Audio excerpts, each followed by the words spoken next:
भक्तों को हर हर महादेव। दोस्तों, इस टाइम उत्तराखंड में होने वाली चारधाम यात्रा जोरों से चल रही है। कुछ ही दिनों में लाखों भक्तों ने यमुनोत्री, गंगोत्री, केदारनाथ और बद्रीनाथ में दर्शन प्राप्त किए हैं। तो आज के इस खास और इन्फॉर्मेटिव वीडियो में मैं आपको केदारनाथ यात्रा की संपूर्ण जानकारी देने वाला हूं। तो अगर आप भी महादेव जी के दर्शन करने केदारनाथ जाने की प्लानिंग कर रहे हैं तो ये वीडियो आपकी बहुत हेल्प करेगा। इस वीडियो में बात करेंगे आप यहाँ तक कैसे पहुँचेंगे, यहाँ पर रुकने के लिए आपको होटल कहाँ पर लेना चाहिए, यहाँ पर यात्रा करने का सही तरीका क्या रहता है, घोड़े, डोली, पालकी और हेलीकॉप्टर के क्या रेट है, यहाँ पर खाने पीने की कैसी व्यवस्था है, इस पावन यात्रा का रजिस्ट्रेशन आप कैसे करेंगे और वीडियो के लास्ट में बात करेंगे संपूर्ण बजट की। तो दर्शन और यात्रा की A to Z complete information के लिए वीडियो को एक बार पूरा बॉक्स में हर हर महादेव जरूर लिखें। दोस्तों, श्री केदारनाथ धाम महादेव जी के 12 ज्योतिर्लिंगों में से एक प्रमुख ज्योतिर्लिंग है और उत्तराखंड में होने वाली चारधाम यात्रा में सबसे ज्यादा भक्त केदारनाथ ही आते हैं। तो चलिए फिर एकदम शुरू से शुरू करते हैं और जानते हैं कि आप यहाँ तक कैसे पहुँचेंगे। दोस्तों, केदारनाथ यात्रा के लिए हम लोगों को सबसे पहले आना होता है हरिद्वार या ऋषिकेश। दोनों ही प्लेसेस के लिए आपको डायरेक्ट ट्रेन मिल जाएंगे, लेकिन ऋषिकेश आना ऋषिकेश रेलवे स्टेशन बना हुआ है। रेलवे स्टेशन के बाहर से ही आपको ऑटो और ई रिक्शा मिल जाते हैं। 20 से 30 रुपए का किराया देकर आप बस स्टैंड के पास में आ जाएंगे।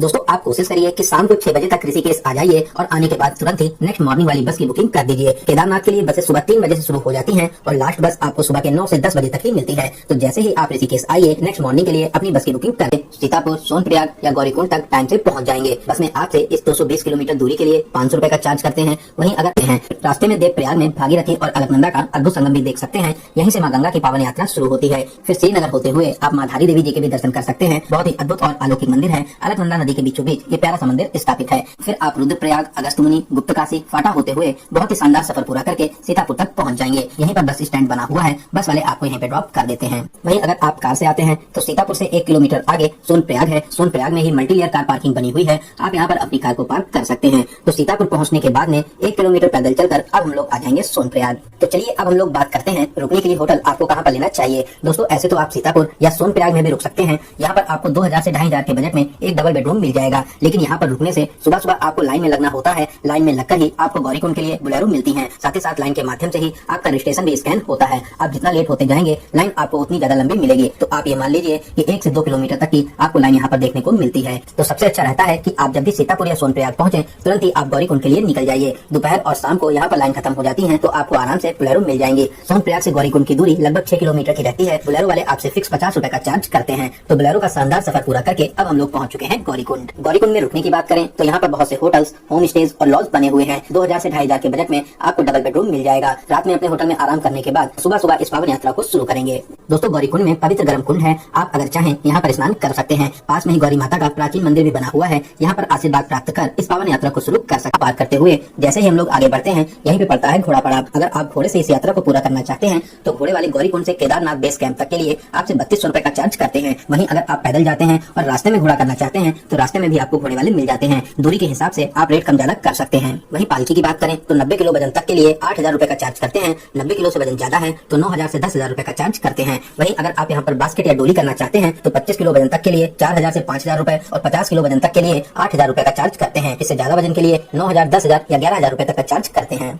दोस्तों, अगर आप इस पावन यात्रा को पैदल ही पूरा करना चाहते हैं तब तो सबसे ज्यादा अच्छा है आप गौरीकुंड मार्केट से 40 से 50 रुपए में एक डंडा ले लीजिए, क्योंकि डंडे से चलने में आपको बहुत ही ज्यादा मदद मिलेगी। रुकने के लिए GMVN के क्वार्टर्स भी बने हुए हैं। पूरे ही रास्ते खाने पीने की दोनों ही साइड शॉप बनी हुई है, जहाँ से आप खाना पीना भी कर सकते हैं। जंगल चट्टी से लगभग 2 किलोमीटर की और यात्रा करने के बाद में अब हम लोग आ जाएंगे भीमबली। ये हम लोगों का दूसरा बड़ा स्टॉपेज है। भीमबली से एक रास्ता ब्रिज के माध्यम से मंदाकिनी को घोड़ों से बहुत ज्यादा बच के चलना रहता है, क्योंकि एक ही रास्ता है। घोड़े वाले बहुत ही स्पीड में यहाँ पर घोड़े चलाते हैं। सच कहूँ तो यहाँ पर देखने के लिए कोई भी पुलिसकर्मी या सिक्योरिटी गार्ड नहीं रहते हैं, इसलिए घोड़े वाले यहाँ पर बहुत ज्यादा तेजी से चलाते हैं। सभी यात्रियों को घोड़े से बहुत ज्यादा प्रॉब्लम होती है, तो आपको घोड़ों से खुद ही बचकर चलना रहता है।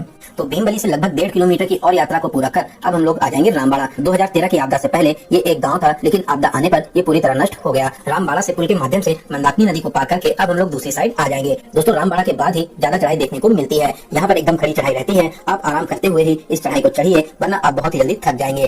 पूरे ही रास्ते जगह जगह टॉयलेट्स बने हुए हैं, जिसे आप फ्री ऑफ कॉस्ट में यूज कर सकते हैं। इसके अलावा यात्रा करने में अगर आपको हेल्थ से रिलेटेड कोई भी प्रॉब्लम होती है तो यहाँ पर डिस्पेंसरी बनी हुई है, जहाँ पर आप चेकअप करा के फ्री ऑफ कॉस्ट में दवाई ले सकते हैं। यहाँ पर खाने पीने की रेट की बात करें तो हर चीज के रेट डबल से ट्रिपल रहते हैं। रेट ज्यादा होने के कुछ कारण भी हैं, क्योंकि नीचे से सारा सामान घोड़े या पेट्टू के माध्यम से ऊपर आता है। इसी कारण से इनके रेट्स डबल या ट्रिपल हो जाते हैं। चाय यहाँ पर आपको 20 से 30 रुपए, पानी की बोतल 40 से 70 रुपए, मैगी आपको यहाँ पर 50 से 70 रुपए में मिलती है। इस हिसाब से और भी चीजों के यहाँ पर डबल से ट्रिपल रेट रहते हैं। रामबाड़ा से लगभग 3 किलोमीटर की दूरी को पूरा करके अब हम लोग आ जाएंगे छोटी लिंचोली। फिर छोटी लिंचोली से और 3 किलोमीटर की यात्रा को पूरा करके अब हम लोग आ जाएंगे बड़ी लिंचोली। अगर आप बड़ी लिंचोली में रुकना चाहते हैं तो यहाँ पर GMVN के क्वार्टर्स बने हुए हैं। साथ ही साथ यहाँ पर प्राइवेट टेंट्स भी आपको मिल जाएंगे। जो लोग सोनप्रयाग या गौरीकुंड से लेट निकलते हैं और यहाँ तक आने में उनको रात हो जाती है, तो बहुत से लोग बड़ी लिंचोली में अपना स्टे करते हैं। रास्ते में आपको बहुत से शानदार नजारे देखने को मिलते हैं। जगह जगह पर आपको वाटरफॉल देखने को मिलेंगे, कहीं कहीं पर आप बर्फ के बीचों बीच से होते हुए आगे का सफर पूरा करते हैं। तो दोस्तों बड़ी लिंचोली से लगभग 5 किलोमीटर और दूरी को पूरा करके अब हम लोग आ जाएंगे केदारनाथ बेस कैंप के पास में। यहीं पर घोड़ा पड़ाव है। अगर आप घोड़े से आते हैं तो घोड़े वाले आपको यहीं पे ड्रॉप कर देते हैं। यहाँ से केदारनाथ मंदिर की दूरी लगभग 1.5 से 2 किलोमीटर की रह जाती है।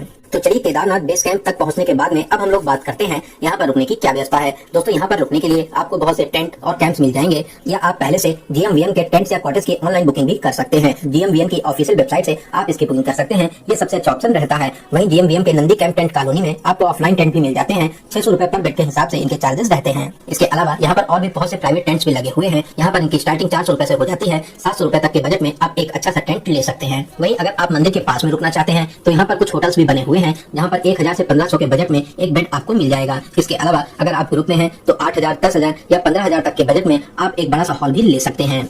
तो चलिए रात में हम लोग अपने टेंट में आराम करेंगे और अब हम लोग बात करते हैं यहाँ पर दर्शन करने का सही तरीका क्या रहता है। दोस्तों दर्शन करने से पहले आपको यात्रा टोकन लेना रहता है, जो आपके पास में रजिस्ट्रेशन रहता है उसी को स्कैन करके आपको टोकन दिया जाता है। दोस्तों आप 2 से 3 बजे सुबह जल्दी लाइन में लग जाइए। 3 बजे से 5 बजे तक गर्भगृह में प्रवेश रहता है। आप केदार बाबा को बहुत ही पास से छूकर दर्शन प्राप्त कर पाएंगे। 5 बजे के बाद में दूर से ही केदार बाबा के दर्शन मिलते हैं। आप जितना लेट होते जाएंगे दर्शन में उतना ही टाइम लगेगा। इस टाइम बहुत ज्यादा भीड़ भाड़ हो रही है, तो दर्शन करने में आपको 5 से 6 घंटे भी लग सकते हैं। तो लाइन में लगकर महादेव जी का जयकारा लगाते हुए अब हम लोग आगे बढ़ेंगे। मंदिर में प्रवेश कर केदार बाबा के अद्भुत रूप के दर्शन कर आशीर्वाद प्राप्त करेंगे। दोस्तों आप सच में बहुत ज्यादा किस्मत वाले हैं जो महादेव ने आपको अपने दरबार में बुलाया है। दोस्तों कमेंट बॉक्स में हर हर महादेव जरूर लिखें।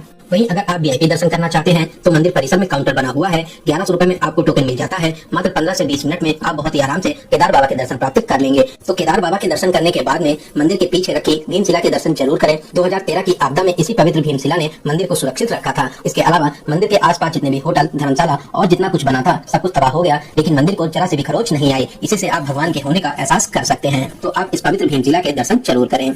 यहाँ पर दर्शन करने के बाद में आप भैरव घाटी पर भी जा सकते हैं, जो केदारनाथ से 2 किलोमीटर चढ़ाई करके आपको जाना रहता है। यहाँ पर आप भैरव बाबा के बहुत ही अद्भुत रूप के दर्शन प्राप्त कर सकते हैं। यहाँ से केदारनाथ घाटी के बहुत ही शानदार नजारे देखने को मिलते हैं। तो आप भैरव घाटी में जाकर भैरव बाबा के भी दर्शन प्राप्त कर सकते हैं। दोस्तों अगर आप इस पावन यात्रा को हेलीकॉप्टर के माध्यम से पूरा करना चाहते हैं तो इसके लिए आपको हेलीकॉप्टर की पहले से ऑनलाइन बुकिंग करनी रहती है। आप heliyatra.irctc.co.in की ऑफिशियल वेबसाइट से इसकी बुकिंग कर सकते हैं। इस वेबसाइट के अलावा और किसी भी वेबसाइट से इसकी बुकिंग नहीं होती है, तो आप इस बात का जरूर ध्यान रखें। हेलीकॉप्टर के रेट्स की बात करें तो फाटा से राउंड ट्रिप के लिए 6074 रुपए, सिक्सी से राउंड ट्रिप के लिए 6072 रुपए और गुप्तकाशी से राउंड ट्रिप के लिए 8426 रुपए का चार्ज लिया जाता है। अभी 20 जून तक के लिए सभी स्लॉट फुल हो गए हैं। 21 जून से 14 सितंबर के लिए बुकिंग होने वाली है। आप ऑफिशियल वेबसाइट से इसके अपडेट्स लेते रहें। चलिए दोस्तों अब हम लोग बात करते हैं रजिस्ट्रेशन की। यहाँ पर आने के लिए रजिस्ट्रेशन कंपलसरी है। बिना रजिस्ट्रेशन के आप दर्शन नहीं कर पाएंगे। रजिस्ट्रेशन के लिए यहाँ पर बहुत ही ज्यादा सख्ती हो रही है। जगह जगह रजिस्ट्रेशन चेक हो रहे हैं। आप उत्तराखंड टूरिस्ट केयर की ऑफिशियल वेबसाइट से अपना रजिस्ट्रेशन कर सकते हैं। आप अपनी इस पावन यात्रा को पूरा कर सकते हैं।